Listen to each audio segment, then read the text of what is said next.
اللہ کے نبی صلی اللہ علیہ وسلم فرماتے ہیں ان اللہ تعالی یبسط یدہ باللیل لیتوب مسیء النہار، اللہ تعالی رات میں اپنا ہاتھ پھیلاتا ہے تاکہ دن کا گناہگار توبہ کرے۔ رات میں اللہ ہاتھ کوئی ہے توبہ کرنے والا، اس کی توبہ کو میں لے لوں۔ رات میں ہاتھ پھیلاتا ہے تاکہ دن کا گناہگار توبہ کرے۔ وَيَبْسُطُ يَدَهُ بِالنَّهَارِ لِيَتُوبَ مُسِيءُ اللَّيْلِ، اور دن میں ہاتھ پھیلاتا ہے تاکہ بندہ جو رات کا گناہگار ہے وہ دن میں توبہ کرے۔ گناہ کرنے والے الگ الگ رہتے ہیں، کوئی دن کے گناہگار ہوتے ہیں، تاجر ہو، یہ ہو وہ، کچھ رات کے ہوتے ہیں، کلب والے رات کے کچھ ہوتے گناہگار، زناکاری، چوری اور ڈکیتی اور کیا کچھ نہیں انسان کرتا ہے۔ تو دن کا گناہگار اللہ یہ نہیں کہ دن میں ہی توبہ قبول ہوگی یا رات میں ہی توبہ قبول ہوگی، نہیں، دن کا گناہگار رات میں اگر اس کا احساس ہو جائے توبہ کر لے، دن بھر کے گناہ رات میں اللہ معاف کرنے کے لیے تیار ہے۔ اور رات کا گناہگار ہے، دن میں توبہ کر رہا ہے، اللہ تعالیٰ اس کی توبہ کو قبول کرتا ہے۔ کیا ضرورت ہے اللہ کو، کیا ضرورت ہے اللہ کو بندے کی توبہ قبول کرنے کی؟ وہ رب ہے، اس کا حق ہے اس کو سزا دینے کا، لیکن اللہ کی رحمت ہے جو بندے کو جانتا ہے اللہ تعالیٰ کی بندہ کرتا ہے پھر پچھتاتا بھی ہے، توبہ کرے گا تو اس کی توبہ قبول کروں گا۔ اللہ تعالیٰ قرآن کریم میں فرماتا ہے افلا یتوبون الی اللہ ویستغفرون، افلا یتوبون الی اللہ ویستغفرون واللہ غفور الرحیم۔ یہ کیوں اللہ سے توبہ نہیں کرتے ہیں، کیوں اللہ کی طرف نہیں پلٹتے ہیں، کیوں اللہ سے استغفار نہیں کرتے ہیں؟ اللہ تو بڑا مغفرت کرنے والا، رحم کرنے والا ہے۔ اللہ پوچھا کیوں نہیں؟ کیا ان کو شک ہے اللہ کے غفور رحیم ہونے میں؟ کیا ان کو شک ہے؟ کیا ان کو نہیں معلوم اللہ تعالیٰ مغفرت کرنے والا؟ پھر توبہ کیوں نہیں کرتے ہیں؟ اب بتائیے آفس میں کچھ غلطی ہو ڈرتا رہتا ہے، فوراً جا کے جیسا باس ملا چلتے چلتے بولے گا باس بہت غلطی ہو گئی یا ایسا ہو گیا، صفائی دے دے گا اپنی۔ کوئی بڑا ہے فوراً صفائی دے دے گا اپنی تاکہ وہ ناراض نہ ہو، لیکن گناہ پہ گناہ کرتا رہتا ہے۔ توبہ ٹھیک ہے انشاءاللہ دیکھیں کل توبہ کریں گے، جمعہ کو توبہ کریں گے، رات میں توبہ کریں گے، کبھی دیکھیں گے توبہ کریں گے۔ غلطیاں کرتا رہتا ہے اور توبہ کو ٹالتا رہتا ہے۔ توبہ کا ٹالنا اللہ تعالیٰ کی عظمت کی کمی کا اس کی دلیل ہے کہ اللہ کی عظمت دل میں اتنی نہیں ہے، توبہ کو ٹال رہا ہے۔ کیونکہ اگر اللہ سے محبت ویسی ہوتی، اللہ کا خوف ویسا ہوتا، اللہ کی ناراضگی کا احساس ویسا ہوتا، غلطی کے بعد فوراً ندامت ہوتی، اللہ معاف کر دے میرے سے غلطی ہو گئی، اور ٹالتا جا رہا ہے، ٹالتا جا رہا ہے، احساس نہیں، کوئی اہمیت نہیں اللہ کی، اللہ کی ناراضگی کی کوئی اہمیت نہیں، دیکھیں گے بعد میں معافی مانگیں کیا ہوگا۔ اللہ کے سامنے گناہ کر رہا ہے اور اللہ کے سامنے توبہ کرنے میں جلدی نہیں، گناہ میں تاخیر نہیں اور توبہ میں تعجیل نہیں، اس سے بڑی بندے کی شقاوت اور کیا ہو سکتی ہے؟ گناہ میں دیری نہیں کرتا ہے اور توبہ میں جلدی نہیں کرتا ہے، اس سے بڑی برائی انسان کے لیے کیا ہو سکتی ہے؟ لیکن پھر بھی اللہ کا معاملہ یہ ہے کہ زندگی کے جس مرحلے میں جا کے انسان اللہ سے توبہ کرے، اللہ تعالیٰ اس کی توبہ کو قبول کرتا ہے۔ حق تو یہ تھا کہ لیٹ ہوا ابھی نہیں۔ آپ بتائیے دنیا میں ہر چیز کا یہ ہوتا ہے، نہیں اب اس کے بعد نہیں چلے گا۔ اللہ تعالیٰ آخری سانس تک انسان کی توبہ قبول کرتا ہے۔ کسی بھی زندگی کے کسی بھی حصے میں انسان نے گناہ کیا ہو، اللہ سے توبہ کرے، اللہ ضرور اس کی توبہ کو قبول کرتا ہے۔ ایک قصہ اللہ کے نبی صلی اللہ علیہ وسلم نے بیان کیا جس کو امام مسلم نے روایت کیا اپنی صحیح میں۔ ایک آدمی تھا، اس نے 99 قتل کیے تھے۔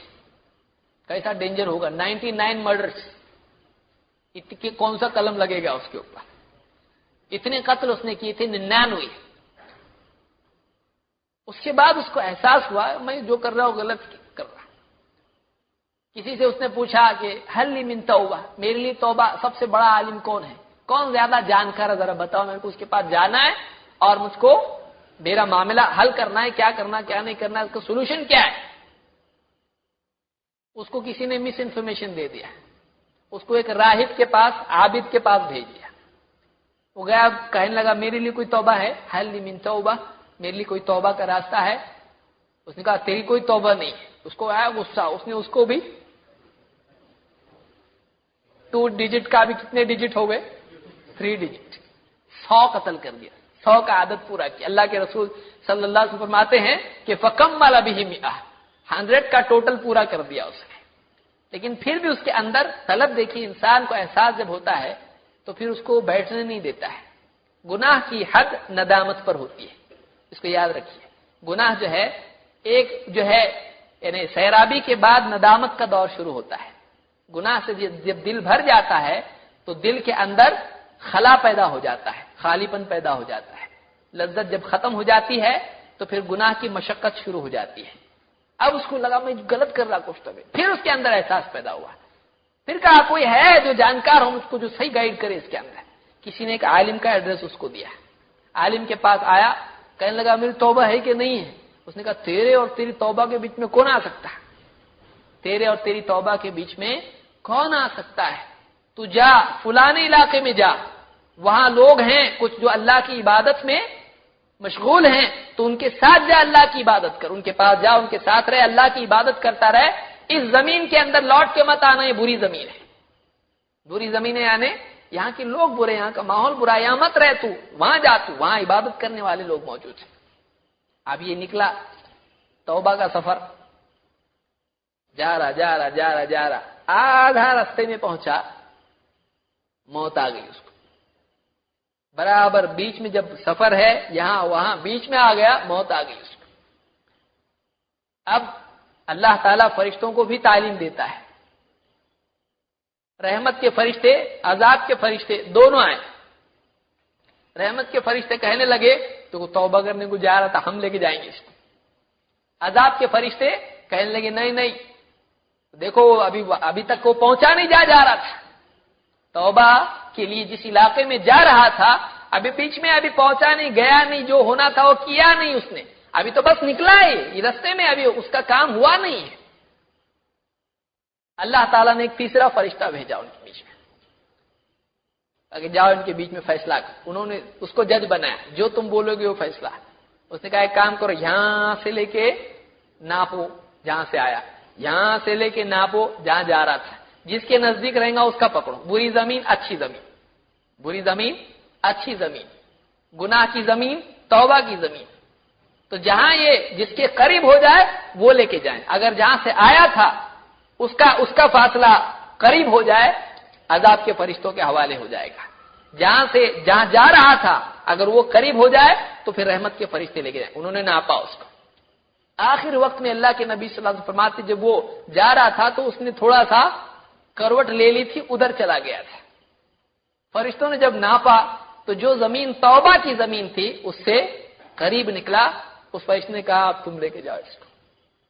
علماء نے کہا کہ دیکھو یہ پہنچا نہیں ہے، لیکن حق کا طالب، اصلاح کا طالب اصلاح ہونے والوں میں شمار ہوتا ہے. ایک انسان جو ابھی پہنچا نہیں ہے لیکن سفر اس کا اخلاص کے ساتھ، نیت صحیح ہے، تو راستہ سیدھا راستہ چلنے والا اللہ کے نزدیک منزل پر پہنچنے والوں میں شمار ہوتا ہے. یہ اللہ کی رحمت ہے کہ اللہ تعالیٰ نے اس بندے کو 99 قتل اور ابھی گیا نہیں، عبادت کیا نہیں، لیکن دل میں کیا ہے؟ سچی طلب ہے. جس انسان کے اندر سچی طلب ہو وہ اللہ کے نزدیک پانے والوں میں سے ہوتا ہے. جس کے اندر سچی طلب ہو وہ اللہ کے نزدیک ان لوگوں میں ہے جنہوں نے پا لیا ہے. اس حدیث کو امام مسلم نے روایت کیا ہے. بلکہ ایک روایت میں جس کو امام البخاری اور مسلم دونوں نے روایت کیا ہے، ایک عجیب بات ہمارے سامنے آتی ہے جو خصوصاً اس دور میں بھی ہمارے لیے بہت عبرت ہے فتویٰ دینے والوں کے لیے. اللہ کے نبی صلی اللہ علیہ وسلم فرماتے ہیں کہ اللہ کتنا رحم والا ہے. ہم کیسا لوگوں کے اوپر ہم ظالم اور جابر بن جاتے ہیں. اللہ کتنا رحم والا ہے، اللہ کتنا درگزر کرتا ہے، کتنا رخصت دیتا ہے بندے کو.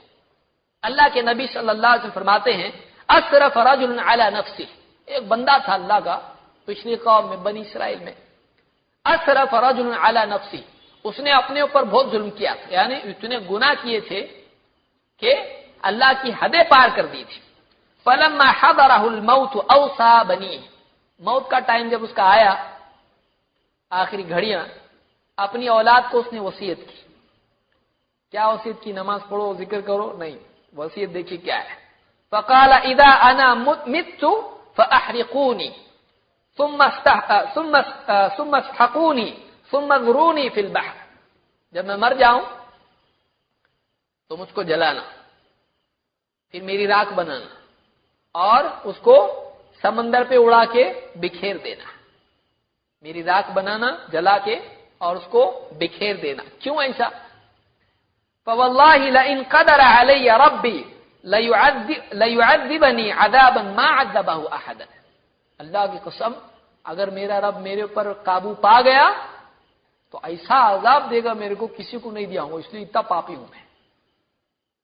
دو پرابلم جمع ہو رہے، ایک گناہوں کی کثرت اور دوسرے علم کی قلت، جہالت، عقیدے کی بھی خرابی جہالت کی وجہ سے۔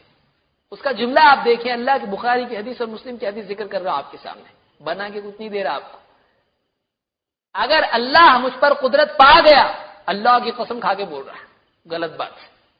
کیونکہ آپ بتائیے یہ کیوں کر رہا ہے ایسا؟ تاکہ اللہ قدرت اپنے آپ کو بچانے کے لیے کر رہا ہے نا، کہ اگر میری راکھ بنا کے اڑا دیے تو میں بچ جاؤں گا، ورنہ اگر نہیں ہوا ایسا اور اللہ نے اگر پکڑا میرے کو کبھی، اگر قابو پا لیا تو پھر ایسا پٹائی ہوگی میری کہ کسی کی اتنی پٹائی نہیں ہوئی ہوگی۔ ایسا عذاب اللہ مجھ کو دے گا کہ کسی کو ایسا عذاب اللہ نے نہ دیا ہوگا۔ اس لیے میرے کو بچنا ہے، اس لیے تم میرے بیٹے ہو، میرے بارے کام کرو، کیونکہ اللہ قیامت کے دن زندہ کرے گا۔ اس کی عقل میں یہ بات تھی کہ اللہ قبر میں سے اٹھاتا ہے، اگر راگ بنا کے اڑا دیے تو چھٹی، بچ گئے۔ اس کا عقیدہ یہ تھا، لیکن اس کا عقیدہ کیوں تھا؟ اس کو صحیح نالج اس کے پاس نہیں تھا، صحیح علم اس کے پاس نہیں تھا، لیکن اللہ سے ڈرتا تھا اور آخرت پر پکڑ پر بھی ایمان لاتا تھا۔ جو کچھ کیا اس کے بارے میں اس کو معلوم تھا کہ میں نے جو کچھ کیا وہ کیا ہے، سارے پاپ ہیں، سب غلط کیا میں نے، اور میرا ایک رب ہے جس کی میں نے نافرمانی کی ہے اور وہ مجھ کو پکڑنے کا حق رکھتا ہے اور میں اس سے ڈرنا چاہیے۔ اب بھاگنے کا ایک راستہ اس کے سامنے، ایک کھڑکی کھلی تھی اس کے پاس۔ بیٹوں کو کیا کام پہ لگا، بیٹے بھی کیسے، بیٹوں نے بھی کیا کیے، جلایا بلایا اس کو، پورا اڑا دیا راکھ ایک دم۔ اللہ نے راکھ کو حکم دیا۔ اللہ کے رسول صلی اللہ علیہ وسلم فرماتے ہیں ففعلوا ذلك به، بیٹوں نے کیا۔ فقال اللہ للارض ادی ما اخذتی، اللہ نے زمین سے کہا جو کچھ تو نے لیا تھا وہ دے واپس۔ اللہ ہے وہ، زمین سے اللہ نے، زمین کو اللہ نے حکم دیا، ادی ما اخذتی، جو تو نے لیا ہے اس کی راکھ میں سے واپس دے۔ فوراً زمین نے فاذا هو قائم، وہ بالکل واپس سے ویسی کھڑا ہو گیا جیسے تھا۔ فقال ما حملك على ما صنعت، اللہ نے پوچھا جو تو نے کیا ایسا، کیوں کیا ایسا؟ اللہ بندے سے پوچھ رہا کیوں کیا ایسا تو نے؟ قال خشیتک یا رب، اللہ تیرے سے ڈر کے میں نے ایسا کیا۔ فغفر له بذلك، اللہ نے مغفرت کر دی اسے۔ جاہل ہے، عقیدے میں بھی پرابلم اور اللہ سے بھاگنے کے لیے راستہ بھی غلط، لیکن اللہ تعالیٰ نے اس کی جہالت کو نظر انداز کرتے ہوئے، اس کی خشیت کو دیکھتے ہوئے اس کی مغفرت کر دی۔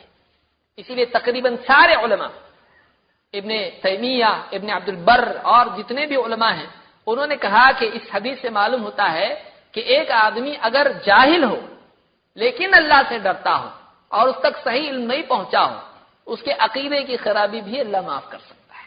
یہاں اس سے بڑی خرابی اور کیا ہوگی کہ وہ یہ جانتا ہے، اس کے ذہن میں یہ بات ہے کہ اللہ کی قدرت کی بھی ایک حد ہے کہ راکھ اگر بنا دی جائے تو اللہ نہیں پکڑ سکتا، پھر اللہ نہیں پکڑے گا۔